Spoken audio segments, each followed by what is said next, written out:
Americans are known for coming to the aid of their fellow citizens when crises such as these arise.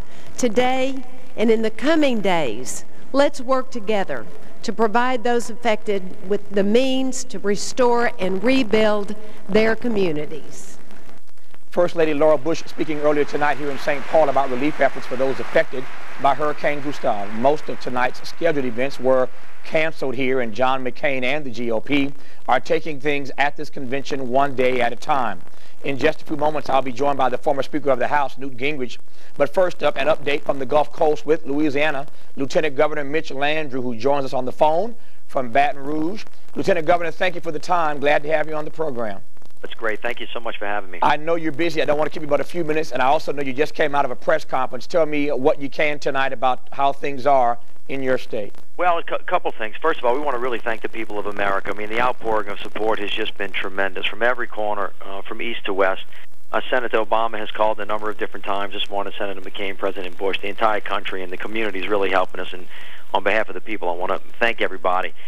You know, this was a very serious storm, and it did some very serious damage. Now, we're just getting estimates in because the storm has not completely passed us yet. It appears as though New Orleans dodged somewhat of a bullet. It has some damage. There haven't been any levee breaches in the New Orleans area. Jefferson Parish as well, the most heavily populated areas. However, some of the lower-lying parishes along the coast, Morgan City, Thibodaux, and Houma, got hit fairly badly. We have search and rescue teams on the ground as we speak. Of course, it's getting a little bit dark, so I don't know how good our visual is going to be at this time, but we will be out throughout the night and working on that. We have about 800,000 people that are without power right now. You know, so it's a serious storm, but it's not over yet. You know, we want to encourage people who are listening not to try to go back home too early. Secretary of the Department of Health and Hospitals tells us that most of the deaths in storms, Katrina is an exception, of course, happen after the storm. And so we're just getting through it, but, you know, it's going to be a tough time for us again, but we thank everybody for the help.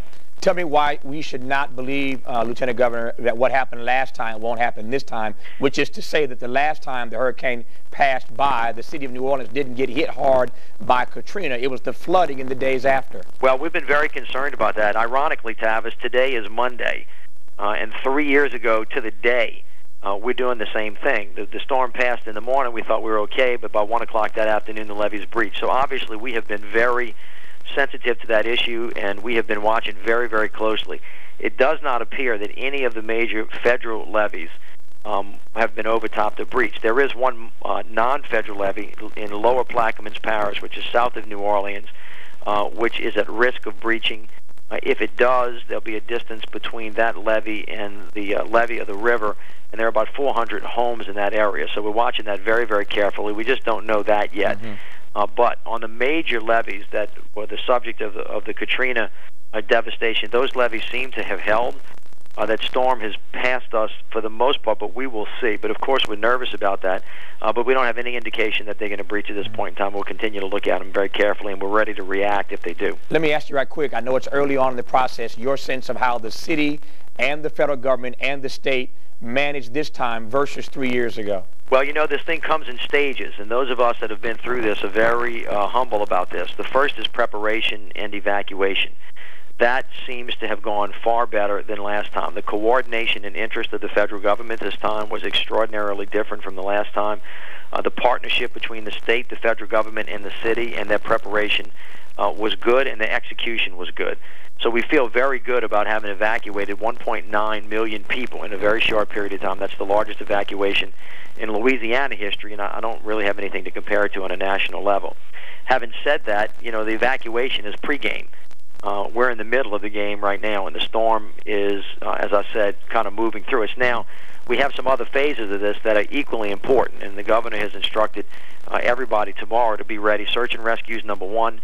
Moving services in that people have, making sure that people are safe is on our agenda tonight and early tomorrow morning. So the game's not over yet, and we have a long way to go. After that, of course, we have a number of different individuals that are from the areas that evacuated that are presently in shelters, and we are sending people, make sure they're comfortable, and then after that, of course, we need to get everybody home as quickly as possible. So we have a very long way to go. The first responders have been great, and I have to say again, Tavis, the people of America, from every piece of this country have just been tremendous, and we feel very blessed to have so many friends, and you're one of our best friends, and I really appreciate it. No, we're delighted to have you on. Wish we had you on under different circumstances, but delighted nonetheless. I know you got to run in 30 seconds. Let me ask you right quick, and again, we're early in this process. How do you think the people of the city of New Orleans, Baton Rouge, and for that matter, your state, are going to deal with this moment, Lieutenant Governor, psychologically? Here we are again 3 years later. Well, we're, as we've said many, many times, we're a very resilient people, and I think people are going to stand back up, and they're going to come home, and they're going to do what they've done before, and I think, show America how to rebuild from the ground up and be, the laboratory of democracy for our great nation. I'm very proud of the people of Louisiana. I have no doubt that they're going to stand up to it and do very well. Lieutenant Governor Mitch Landrieu in Louisiana, nice to have you on. Thanks for the update. We'll be talking to you in the coming days. Thank you so much. My pleasure. I'll be right back with former Speaker of the House, Newt Gingrich. Stay with us.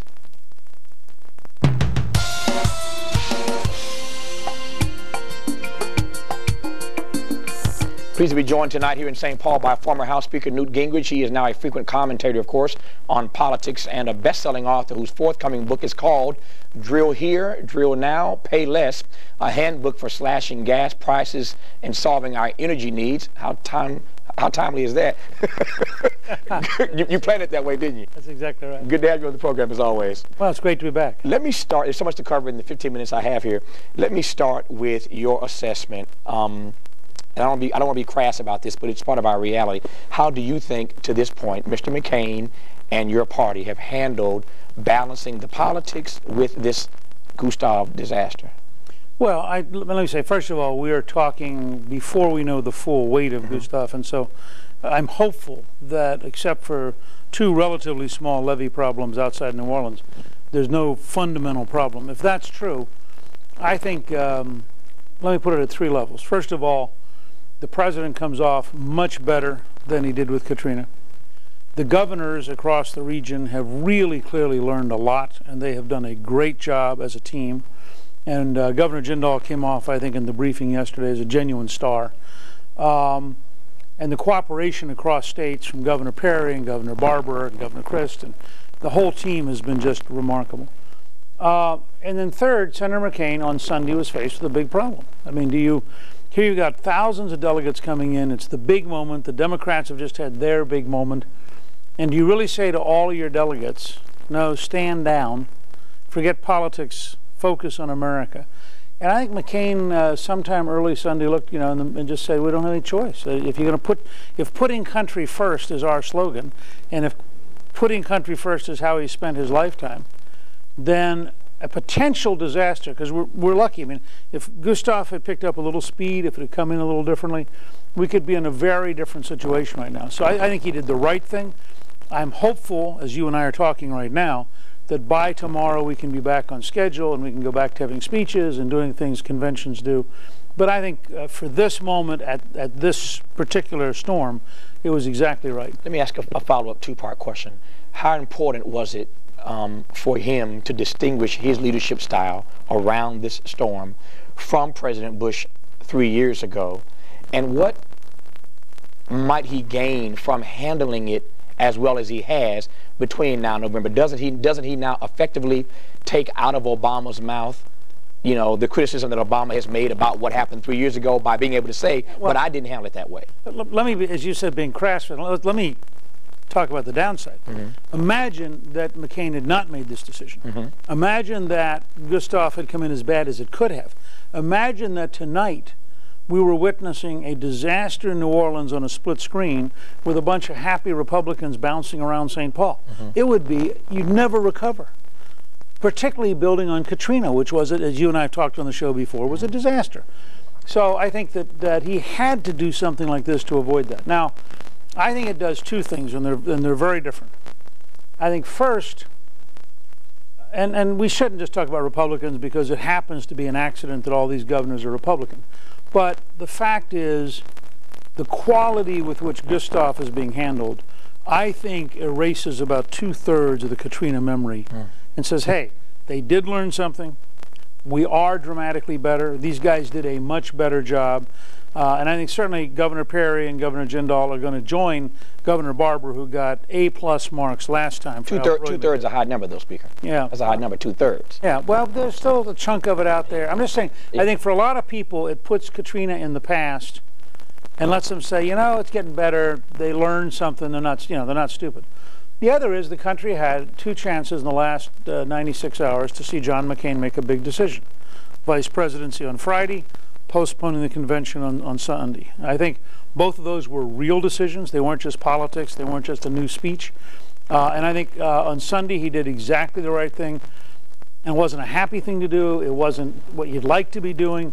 But I think almost everyone in the country would agree it was the right decision at the right moment. And it broke the mold. This is a historically different convention. There has never been a convention like this before. Is there a way to turn this into a positive? Getting off to a bad start, off to a late start, having to scrap basically the first day. Is there a way as this goes on this week and hopefully gets back on track to Look, I mean, first of all, the whole country is watching TV right now because of Gustav, and so probably the total number of people who saw something about the convention is higher than it was for the first day of the Democrats. Because, you know, politics, the way the media works today, there are so many channels, as you know, because you're a professional. There are so many channels that if you're talking about something they don't want to talk about, they just turn you off and go to something else. I know that too. Yeah, that's right. So you know that. So in the first place, I think fair amount of coverage yesterday and today, not bad at all for McCain. Helped move us down the road. The real key to this convention, I think, is very simple. Does John McCain give a great speech on Thursday night? At least a good enough speech that people go, got it. I understand what he's doing. You know, he's never going to be the orator that Obama is, and he doesn't need to be. He needs to be John McCain. Now that he's taken this extraordinary gamble, one I approve of and I support, but now that he has Governor Sarah Palin as his vice presidential nominee, is her speech accepting the nomination as effective as the speech she gave last Friday when she was introduced to the country? And then I think the third question is, are the themes that McCain wants the themes that we're actually going to see? He said yesterday on Chris Wallace on Fox News Sunday, he had 3 words he wanted people to remember: reform, prosperity, and peace. If he gets that across, I think it's been a successful convention. Let me talk then, to your point now, more about the pick itself before I start to pick it apart. Before I start to pick the pick apart. Tell me more about what you think of the pick. Because you were out early. I started researching this. You were out early saying she would be a good pick. Listen, I thought there were only 2 absolutely historic opportunities. Governor Jindal, who's obviously right busy with Louisiana this week, and Governor Palin. I thought that because they represent a new generation. They are young, they are aggressive, they're courageous, they're idea-oriented, they don't pay attention to the establishment, they're inventing a new establishment, a reform establishment. I watched Governor Palin, who started by, as a city councilwoman, running against the incumbent mayor and defeating him. She then served as mayor for 4 years, and then she was made chair of the Energy Commission in Alaska, did a terrific job of negotiating a very good deal with Big Oil, really pushed them against the wall and got a much better deal than they'd been giving Alaska. Then she discovered that the Republican state chairman had been using taxpayer money for political behavior. She blew the whistle. He ended up having to resign and pay a $12,000 fine. And then she turned and she ran against the incumbent Republican governor on a reformed platform, beat him in the primary, and went on to beat a former Democratic governor in the general election. Now, this is a very smart, very competitive, and I think very courageous person who I think is the kind of person that fits the John McCain. You know, McCain's sort of a cross between Theodore Roosevelt and Harry Truman. He's feisty in the way that Truman was, and he's plain-spoken the way Truman was. And he has the kind of reform instincts and the kind of strong national security instincts that Theodore Roosevelt had. And when he said yesterday that she was his soulmate politically, I think he's telling the truth. This is a woman who's very much like McCain in her courage and her drive and her willingness to fight for her convictions, even if it means her own party establishment is going to be mad at her. Devil's advocate. Too young, too inexperienced, nothing about foreign policy, and now we hear a 17-year-old daughter who's pregnant. Well, forget the last one for 1 second. We'll come back to it.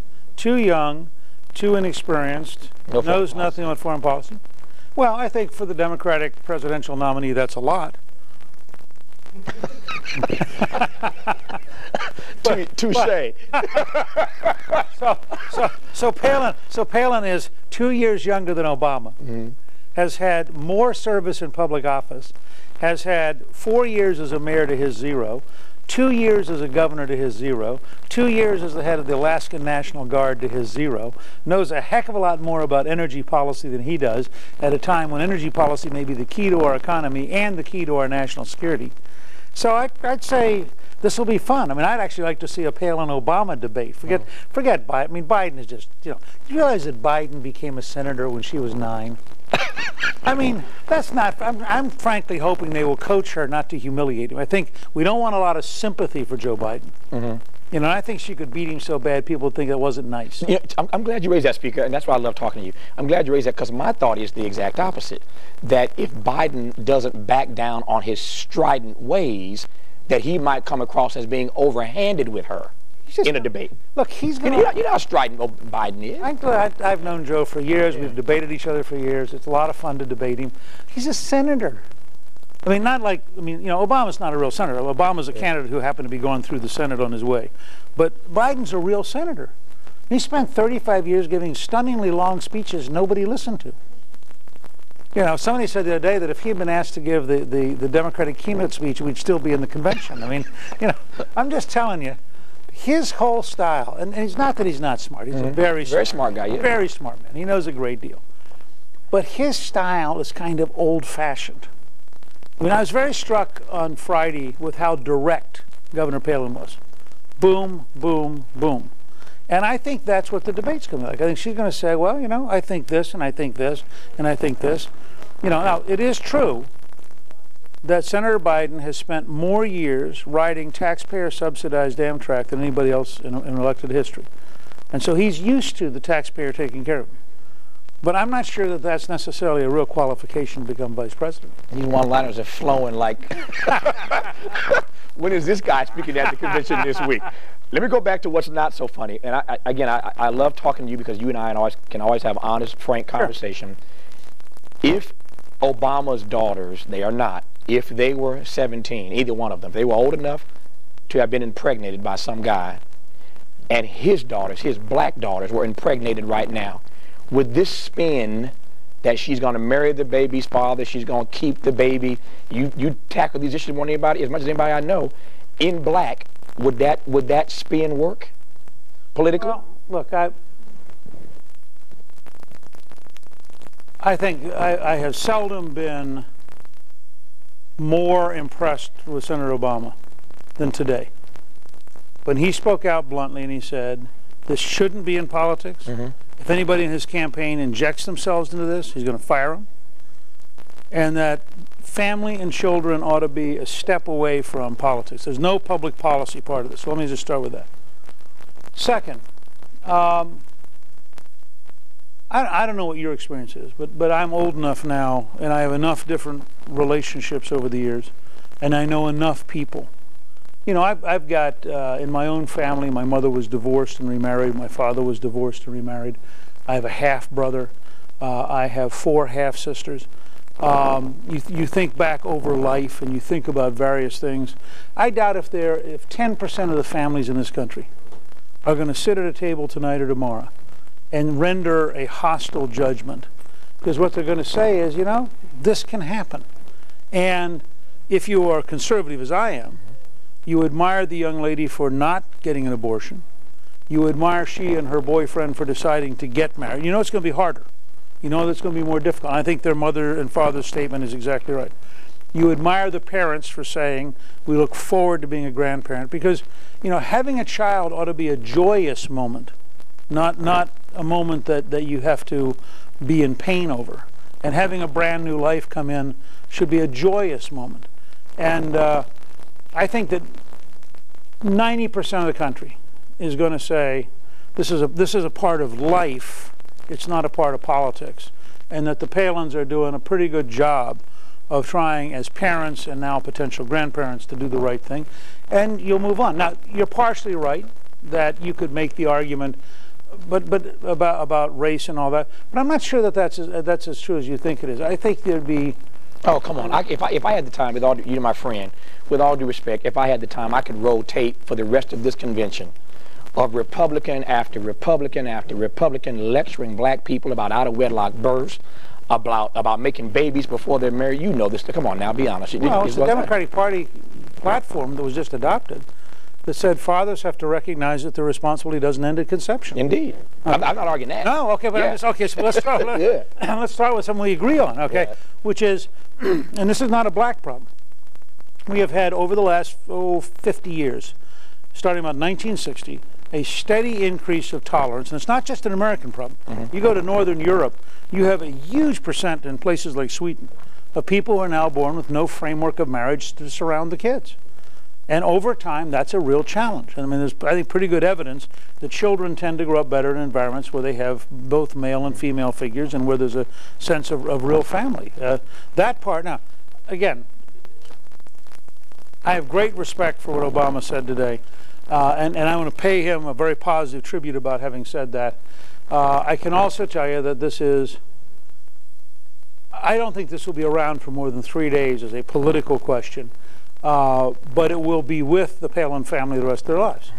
And I feel a little sad for the daughter, because all of a sudden what would have been a difficult conversation with mom and dad becomes a national conversation in a way that's very hard. I got a minute and a half. The new book, Oil Drilling, talk to me about. Well, we launched at American Solutions a petition drive called Drill Here, Drill Now, Pay Less, to make the obvious point that if you used America's energy resources and you didn't have to buy oil from Venezuela or Saudi Arabia, it would be a lot less expensive. We've had 1,500,000 people sign up for our petition at American Solutions. So we've now both written a book, Drill Here, Drill Now, Pay Less, which explores the whole energy crisis. It'll be out September 22nd. And then on September 27th at Solution Day, my wife Callista and I are premiering a new movie called We Have the Power, which shows you both we have the power as people to make the government do the right thing, and we have the power as Americans to not be dependent on foreign dictators for energy. Given that Ms. Palin, Governor Palin, is now the running mate with John McCain, we're going to hear a lot more, as you can imagine, about oil drilling between now and November, and Mr. Gingrich already weighed in on it, and as always, I'm delighted to have you on the program. Great to be here. I'll see you around the halls the rest of the week, I'm sure. Thanks for coming in. That's our show for tonight from St. Paul. We're back here tomorrow night as this Republican National Convention tries to get back on track following the cancellation of most of this evening's program. Until then, our thoughts, of course, remain with the people of the Gulf Coast, that is, who are no doubt spending yet another nervous night. Our prayers are with you. Good night from St. Paul. Thanks for watching, and as always, keep faith.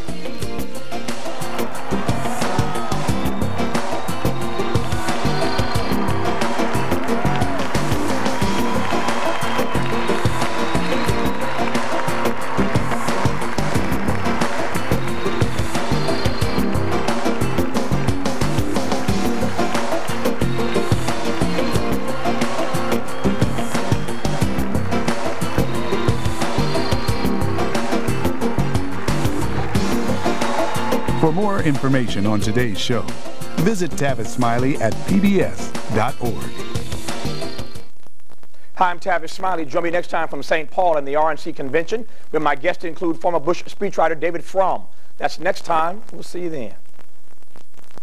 Tavis Smiley, celebrating 5 years on PBS.